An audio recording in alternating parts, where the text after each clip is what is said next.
বন্ধুরা, তোমরা সবাই কেমন আছো? আশা করি ভালো আছো, সুস্থ আছো।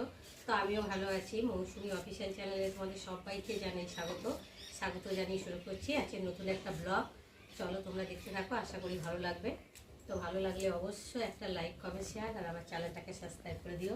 তো চলো, এখন বাজে 10টা আর আমি আজকে 10টা থেকেই ব্লগটা শুরু করছি। আর এই দেখো, সকালবেলা কাটতে বসে গেছি মোচা নিয়ে। তো দেখো, হলুদ জল করেছি, করে আর মোচাগুলোকে এর মধ্যে দিয়েছি যাতে কষটা উঠে যায়। তো দেখো কতটা মানে কালো কালো হয়েছে, আয়রন উঠছে। আর এখন আমি এইগুলোকে আরও সব ছাড়ানো হয়ে গেছে। আর এখন আমি এগুলোকে কেটে নেব। তো দেখো মানে মোচা খেতে খুব ভালো লাগে, আর মোচা কাটতে যে কী কষ্ট, তাই না বলো? আর হাতের অবস্থাটা দেখতে পাচ্ছ, তেল মেখে নিয়েছে যদিও, তো অল্প অল্প কালো হয়েছে। তো তেল মেখে বা ময়দা মেখে নিলে হাতটা অত কালো হয় না। তো দেখো আমি এখন কাটবো, কেটে তারপরে রান্নায় যাব। তো দেখো এখন একটু কাটাকুটি করে নিই। তো চলো, আজকে আমি নিরামিষ মোচার তরকারি তোমাদের সাথে। তো বন্ধুরা, আমার মোচা কাটা হয়ে গেছে। দেখো মোচা কেটে ভালো করে ধুয়ে নিয়ে এসেছি, ফ্রেশ হয়ে গেছে, দেখতে পাচ্ছ একদম চকচকে ঘটছে। তো চলো আমি এখন প্রেসারে সেদ্ধ বসাবো। তার আগে তো দেখো মাছের ঝোল বসিয়ে দিয়েছি, ট্যাংরা মাছের ঝোল।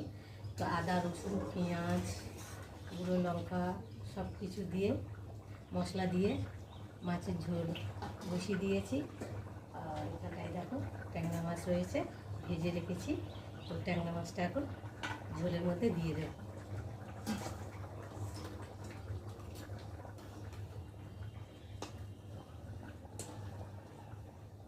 ঝোলের মধ্যে দিয়ে দিলাম। মাছটা দিয়েছি তো একটু ঝোলটা ফোটাবো। আর তার উপরে আমি ধনে পাতাগুলো ভালো করে ধুয়ে এনেছি, আমি কুচিয়ে কাটা হয়নি, হাত দিয়ে কেটে দিলাম। তো দেখো আমি এর উপর দিয়ে মাছের উপর দিয়ে ছড়িয়ে ছড়িয়ে দিচ্ছি। ধনে পাতা দিলে তো গন্ধটা বেশ ভালো হয়, খেতেও ভালো লাগে, সেন্টটা খুব গন্ধটা দারুণ বেরোয়। তো দেখো আমি এখন দিয়েছি, দিয়ে আর এখন আমি ঢাকা দিয়ে দেবো। আর চলে এলাম মোচাটাকে নিয়ে। তো এখন আমি মোচাটাকে প্রেসারে ঢেলে দেবো। করছে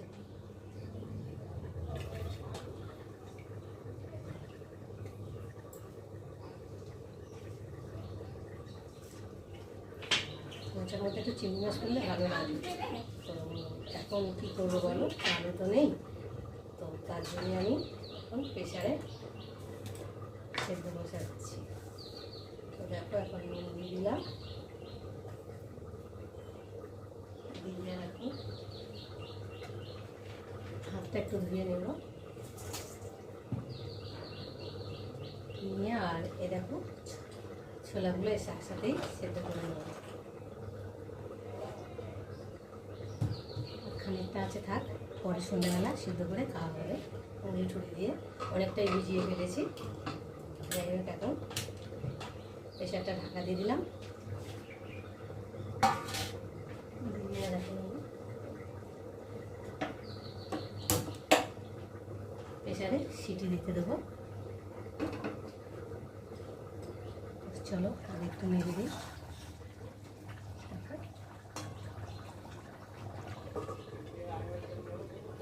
দুটো সিটি দেবে, তারপরে নামাবো।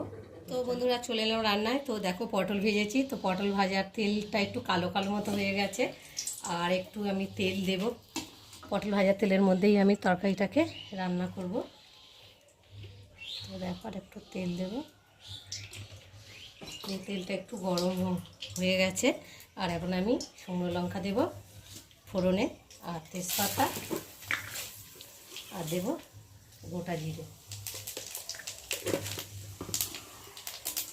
এই ফোড়নটাকে একটু ভালো করে ভেজে নেব।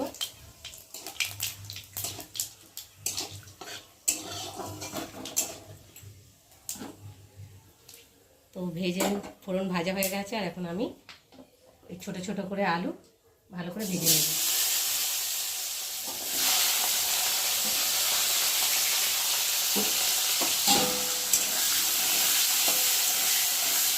তখন আলুটা ভাজা হোক। আর আমি এই যে প্রেশারে এটা একটা খুবই তো মোচাটা সেদ্ধ বসিয়েছিলাম, তো দুটো সিটি দিয়ে এখন নামিয়ে নিয়েছি। তো দেখতে পাচ্ছ, আর এখন আমি জলটাকে ঝরতে দেবো। ছোলা আর মোচা একসাথে সেদ্ধ করে নিয়েছি। আলুটা নিইনি, কেননা আলুটা নিলে তো গলে যাবে, তার জন্যে আলুটা আলাদা করে ভেজে সোমবার দিয়ে বসাবো। তো চলো আলুটা একটু ভালো করে ভেজে নিই।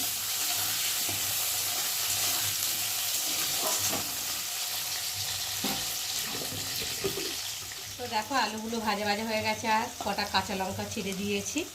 আর এখন আমি দেব জিরে বাটা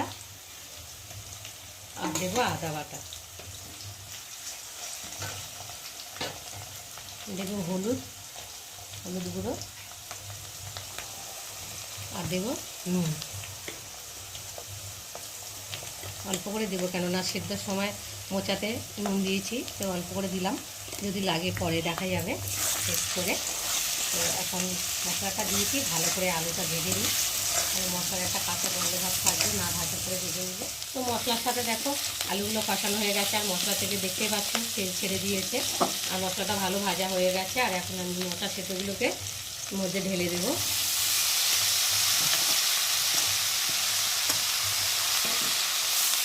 মশলার সাথে আবার আলুগুলো ভালো করে নেড়ে দেবো, দিয়ে একটু সময় ধরে কষিয়ে নেব।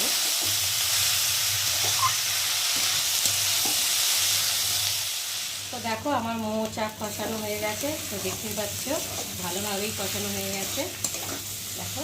আর এখন আমি জল দিয়ে দেবো, অল্প করে জল দেবো, কেননা সেদ্ধ মোচা তো বেশি জল দিতে লাগবে না।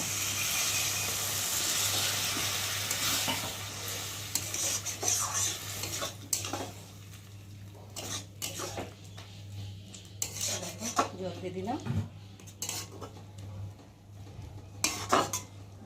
তো দেখো বন্ধুরা আমার মোচা রান্না হয়ে গেছে। আর নামাবার আগে একটু গরম মশলা দিয়ে দেবো, আর একটু দেবো স্বাদ মতো চিনি, আর একটু ঘি দিলে ভালো হয়। তো আমাদের বাড়িতে আবার ঘিটা কেউ পছন্দ করে না, তার জন্য ঘিটা দিলাম না। ঘিটা নিরামিষ তরকারিতে দিলে খেতে ভীষণ ভালো হয়। তো চলো, সবাই তো সব জিনিস পছন্দ করে না, তাই না বলো বন্ধুরা? তো যাই হোক, আমি এইভাবে রান্না করলাম। তো আমার মোচার রেসিপিটা কেমন লাগলো তোমরা কিন্তু অবশ্যই কমেন্ট করবে, আর ভালো লাগলে অবশ্যই লাইক কমেন্ট শেয়ার, আর আমার চ্যানেলটাকে সাবস্ক্রাইব করে দিও। আর আমার চ্যানেলে যদি নতুন হয়ে থাকো তো চ্যানেলটাকে সাবস্ক্রাইব করে দিও। তো চলো, আবার তোমাদের সঙ্গে দেখা হবে আবার পরের ভিডিওতে। ততক্ষণ তোমরা তোমাদের খেয়াল রেখো।